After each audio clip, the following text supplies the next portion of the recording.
এই তো দোল পূর্ণিমার মহা উৎসব। দোল পূর্ণিমা আপনারা সবাই তো জানেন, শ্রী চৈতন্য মহাপ্রভুর আবির্ভাব তিথি। আর ওদিকে ভগবান শ্রীকৃষ্ণ অরিষ্টাসুর নামক একজন অসুরকে সেই দিন বধ করেছিলেন। হ্যাঁ, তারপরে হয়েছিল মহা আনন্দ, ধুমধাম, কত আনন্দ হয়েছিল মধুর বৃন্দাবনে। তা দোল পূর্ণিমার উপলক্ষ হলো এটাই যে অশুভ শক্তিকে আগের দিন বিনাশ করে পুড়িয়ে ছাই করে দিয়ে, তাই তো আজ আমাদের ন্যাড়া পোড়া, কাল আমাদের। হ্যাঁ, তা সেই কারণে যা যা করা হয় অশুভ শক্তিকে আগে বিনাশ করে শুভ শক্তির সূচনাই হলো এই রঙের উৎসব দোল যাত্রা, হোলি লীলা। আপনারা সকলেই জানেন কত সুন্দর সেই কাহিনী। ভক্ত প্রহ্লাদ, পিতা ছিলেন তার হিরণ্যকশিপু, বাবা হচ্ছে দৈত্য, ছেলে হচ্ছে ভক্ত। বাবা ভগবানকে মানে না, আর ছেলে ভগবান ছাড়া কিছু জানে না। এই হচ্ছে বাবা ছেলের পার্থক্য। বাবা জিজ্ঞাসা করছে, হ্যাঁ রে, তোর হরিকে কোথায় পাওয়া যায়? ছেলে বলে, বাবা গো, আমার হরিকে কোথায় পাওয়া যায় না সেটা বল। তাকে যে যেখানে যেমন অবস্থাতে ডাকে হরি তার কাছে তেমন ভাবেই দেখা দেয়। তা কৃষ্ণ ভক্ত সন্তান বাবার পছন্দ না, সে যেহেতু দৈত্য, হরি ভক্ত নয়, হরিকে ভালোবাসে না, যেন তেন প্রকারে চেষ্টা করছে ওই ছেলে যেন আমার না থাকে, হরিভক্ত ছেলে যেন না থাকে। তা হিরণ্যকশিপুরের বোন, তার নাম হলো হোলিকা। তার একটা আশীর্বাদ ছিল, সে যদি কোনোদিন আগুনে ঝাঁপ দেয়, আগুনে প্রবেশ করে, আগুন তার গায়ে লাগবে। তা প্রহ্লাদকে কোলে নিয়ে হিরণ্যকশিপুরের বোন ওই আগুনের মধ্যে ঝাঁপ দিল। কেন না, আমার তো গায়ে আগুন লাগবে না, কিন্তু এই ছোট ছেলেটা, এই হরিবলা পাখিটা ওই আগুনে পুড়ে হয়ে যাবে ছাড়খা। কিন্তু রাখে হরি তো মারে কে? হরি যদি কাউকে রাখে, কারোর ক্ষমতা নাই তাকে মারার। প্রতি যুগে যুগে ভগবান অবতীর্ণ হয়েছে, কারণ ধর্মকে রক্ষা করে অধর্মকে বিনাশ করবে বলে, দুষ্টকে দমন করে শ্রেষ্ঠকে পালন করবে বলে। তাই সেদিন হয়ে গেল কি, ওই আশীর্বাদও সেদিন হরির কৃপায় হয়ে গেল ব্যর্থ। যার পোড়ার কথা নয়, সে হয়ে গেল আগুনে পুড়ে ছারখার। আর ভক্ত প্রহ্লাদকে দর্পহারি মধুসূদন ভক্ত বাঞ্ছা কল্পতরু কোলে করে তুলে নিলেন আগুন। সেই দিন হলো হোলিকা বধ, অর্থাৎ অশুভ শক্তিকে বিনাশ করে শুরু হলো শুভ শক্তির সূচনা। রঙের উৎসবে মেতে উঠল হোলি লীলায় দোল পূর্ণিমা। কুরুক্ষেত্র মেদিনীতে যখন টানা 18 দিন ধরে ধর্মযুদ্ধ হয়েছিল, যথা ধর্ম তথা জয়। যেখানে ধর্ম সেখানেই তো জয় হবে। তা পঞ্চপাণ্ডব ছিল ধর্মের পথে, তাই ভগবান ছিলেন তাদের সঙ্গী। আর ভগবান যার সঙ্গে থাকে তার তো পরাজয় হতে পারে না। বাবা যুধিষ্ঠির মহারাজ বসলেন রাজ সিংহাসনে। তারপরে তিনি করেছিলেন একটি যজ্ঞ, তার নাম হলো রাজসূয় যজ্ঞ। কিন্তু ধীরে ধীরে যত দিন চলে যাচ্ছে, একের পর এক রাজা বসছে সিংহাসনে। দাপর যুগ অন্ত হয়ে যখন কলি আসন্ন, ঠিক এমন সময় একজন সন্ন্যাসী এসেছিলেন রাজ দরবারে। আর এসে বলেছিলেন, হে রাজন, আজকে আপনার এই স্থানে আসার আগে কিছু আশ্চর্য জিনিস আমার চোখে পড়লো, যার কোনো কুল কিনারা আমি খুঁজে পাচ্ছি না।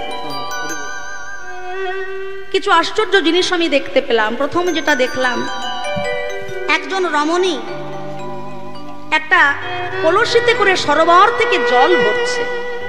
কেন না, তার পাশে আরো 4টে খালি কলসি আছে। তো ওই একটা কলসিতে জল ভরে নিয়ে 4টে খালি কলসি জলে পূর্ণ করে দিল। আবার তার একটু পরে যখন ওই 4টে পূর্ণ কলসির জল ওই একটা খালি কলসিতে ভরতে গেল, দেখা গেল পূর্ণ হলো না। এ কেমন আশ্চর্যের ব্যাপার! একটা কলসি থেকে 4টে কলসির জল পূর্ণ করে দেওয়া হলো, কিন্তু সেই 4টে কলসির পূর্ণ জল একটা খালি কলসিকে ভরতে পারলো না। একটু আশ্চর্য ব্যাপার।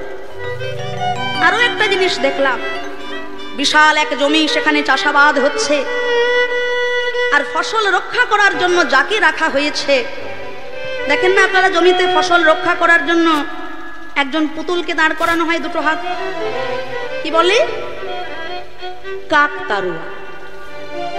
তো যাকে রাখা হয়েছে ফসলগুলো রক্ষা করে রাখার জন্য, তার ভয়ে যেন অন্য কেউ ফসল না নষ্ট করে দেয়, কিন্তু সেই দেখা গেল সমস্ত ফসল বিনষ্ট করে ফেলছে। যাকে ফসল রক্ষার জন্য দাঁড় করানো হলো, সেই সমস্ত ফসলগুলো নষ্ট করে ফেলছে, খেয়ে ফেলছে। এত আশ্চর্যের ব্যাপারে তো কোনোদিন দেখা যায় না।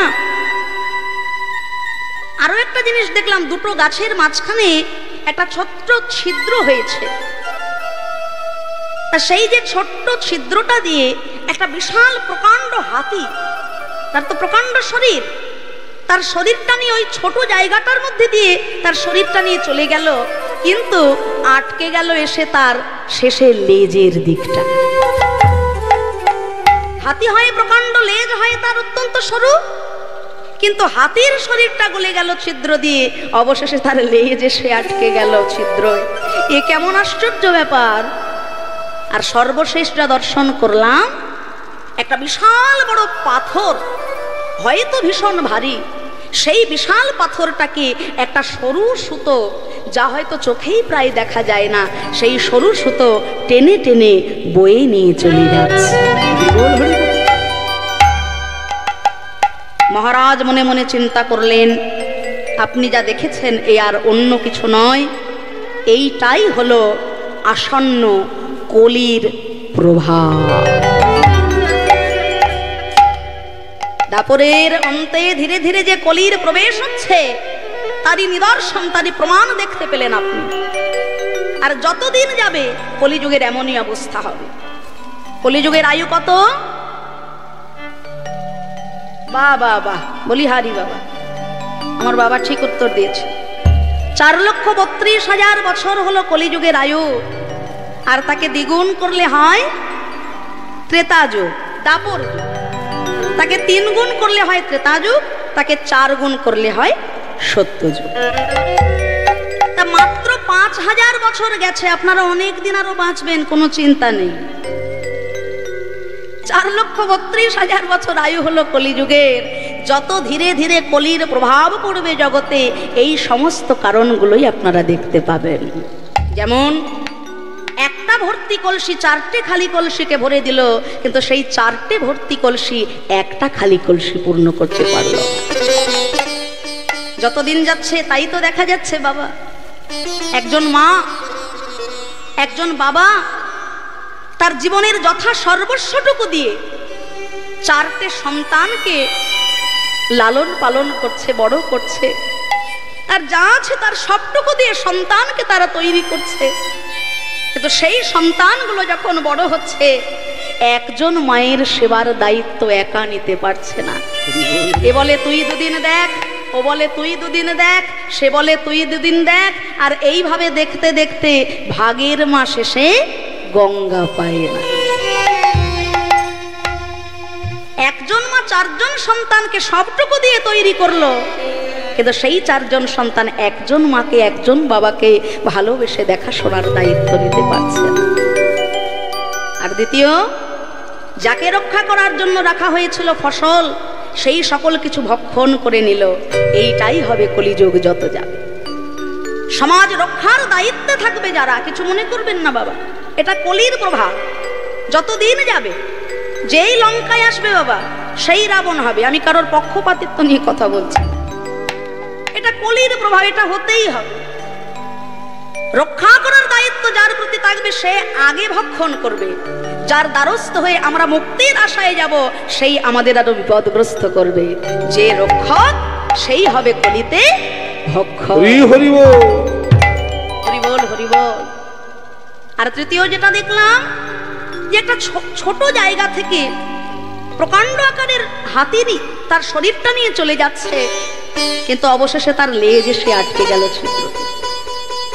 তাই হবে আজকের সমাজের যে আইন ব্যবস্থা যতদিন যাবে, বড় বড় অপরাধ, বড় বড় অন্যায় করে শক্তিশালী যারা, অর্থশালী যারা, বিত্তশালী যারা, তারা বড় বড় অপরাধ করে আইনের ফাঁক থেকে বেরিয়ে চলে যাবে। কিন্তু গরিব দুঃখী, দিন দুঃখী ভিখারি যারা সামান্য অপরাধ করেও তারা মুক্তির আশায় কেঁদে মরবে, মুক্তি পাবে না। বলে না, তেলের শিশি ভাঙলো বলে খুকুর পরে রাগ করো, তোমরা যে সব বুড়ো ছেলে ভারত ভেঙে ভাগ করো। তাই না? তাই তো হয়। দেখবেন সকালবেলা যখন বাজার করতে যাচ্ছি, বাজারের সব থেকে বড় ইলিশ মাছটা আনছি আমার বাড়িতে, সব থেকে ভালো খাবার, সব থেকে ভালো ফলটা আনছি আমার জন্য, আর গোবিন্দ সেবার জন্য সব থেকে ছোট যে নকুলদানা, মানে ওই নকুলদানা যে কে বানায় তাকে দেখতে পেলে একটা প্রণাম করতাম বাবা।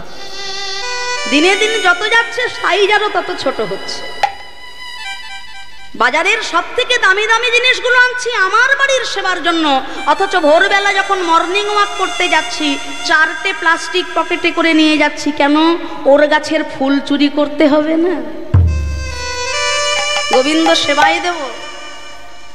হরিভক্তি বিলাস গ্রন্থটা একটু পড়ে দেখবেন বাবা, সেখানে পরিষ্কার লেখা রয়েছে, সামর্থ্য থাকা সত্ত্বেও চুরি করা ফুল যদি গোবিন্দ সেবায় দেওয়া হয়, তার যা পুণ্য হয়, যা যে গাছ সৃষ্টি করেছেন, গাছ যার পুণ্য তার হয়ে যাবে, কিছু করার নেই। আপনি লোকের ফুল চুরি করে ভগবানের চরণে দিচ্ছেন, ভাবছেন পুণ্য হলো, গ্রন্থ তা কিন্তু বলছে না। সামর্থ্য থাকা অবস্থাতেও যখন আপনি ফুল কিনে গোবিন্দ সেবায় দিতে পারছেন না, ওই চুরির ফুল যার গাছ, যার বাগান, পুণ্য অর্জনটি কিন্তু তারই হয়ে গেল। এটাই তো নিয়ম আমাদের। নিজেদের জন্য সব থেকে দামি দামি খাবার আনছি, আর গোবিন্দ সেবার জন্য চুরি করা ফুল আর নকুল দানা বাতাসা, এইটুকুই তো দিতে পারি আমরা তাকে। তাতে আমার না আছে ভক্তি, না আছে অনুরাগ। ভগবানও ঠিক তেমনই করে রেখেছে। তুমি সবার জন্য দামি দামি খাবার আনবে বাবা, খাবার এনে বাজারের ব্যাগ তুমি ভর্তি করে দেবে, কিন্তু নিজে যখন টেবিলে বসবে ওই করলা সেদ্ধ, উচ্ছের রস, এছাড়া তোমার কোনো গতি নেই। শরীরের এমন অবস্থা, সবার জন্য সেবার ব্যবস্থা করেছি আমি, কিন্তু আমার সেবার জায়গায় কিন্তু আমি যদি সেবা করি তাহলেই মরতে হয়। শরীরের এমন অবস্থা। তাই কৃষ্ণ চরণে দিও, যদি একটু কিছু দেওয়া যায়, বিনিময়ে তিনি তার সবটুকু উজাড় করে দেয়, কিন্তু দিতে চাই না, এটাই আমাদের জীবনের ব্যর্থতা। তাই বলছে হাতে চলে গেল শরীর নিয়ে, তার লেজ এসে আটকে গেল, কিন্তু সর্বশেষ যেটা দেখলাম অত্যাশ্চর্য, একটা বিশাল ভারী পাথর একটা সরু সুতো তাকে বয়ে বয়ে নিয়ে চলে যাচ্ছে। এ কথার অর্থ কি না, এই যে এতক্ষণ ধরে যা যা পাপ রাশির কথা আমরা বললাম, এই সকল পাপ রাশি, এত পাপ রাশি, বিশাল পাহাড়ের সমান এক পাপ রাশি, একমাত্র হরিনাম সংকীর্তন রূপী সুতা বয়ে নিয়ে ভব সমুদ্র আমাদের অনায়াসে পার করবে।